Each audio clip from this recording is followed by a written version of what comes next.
The Stone Goddess. Summary. The Stone Goddess, by Shri Arobindo, is a sonnet. Shri Arobindo penned this poem after visiting a Kali shrine on the Narmada river. You stand before a Kali temple beside a sacred river and see what?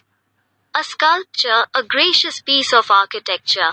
But in a moment, mysteriously, unexpectedly, there is instead a presence, a power. A face that looks into yours. An inner sight in you has regarded the world mother, he says. During the puja season, the picture of Durga Mata is visible in Calcutta. The image in a modest shrine, which eventually represents the one death, has existed since the beginning of creation and thus contradicts the concept of Oregon craftsmen, sculptors, and brilliant artisans had touched this limitless, heavenly spirit and nurtured it in the stone. In stanza 2, the poet claims again that his Holy Spirit is the mother of the world. The world exists because of this infinite spirit that has been thrown since time immemorial and whose divine intent has brought about the world's creation. The mother's great will is the silent, enigmatic, all-powerful energy visible in the desert, wind, and ocean.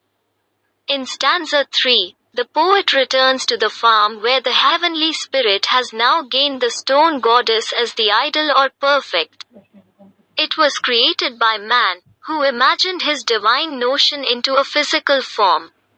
Her visible power is the elemental powers dormant in the stone. As a result, he remains wordless, incomprehensible, and omnipotent in the shape given to her by man, serving as the mother to whom man turns for comparison and cancellation. Man is taken aback by her seeming quiet. The poet closes by saying that only those who live in harmony with the environment and with oneself will be able to hear and withstand the secret of her odd embodiment. One can only know her if one listens to one's own soul, for the divinity which is every is also within oneself. Only an enlightened seeker would comprehend that the distinction between the worshipper and immorality shape is exterior, that one is made of flesh and the other of stone. That below this lies in mystery, primarily the oneness of the Pivama, the individual soul, and Paramatma, the divine soul. Thus, this sonnet, which is the essence of Vedantic philosophy, illustrates Sri Aurobindo's belief in the ascent of man and descending of divinity by ennobling the self in order to approach Godhead.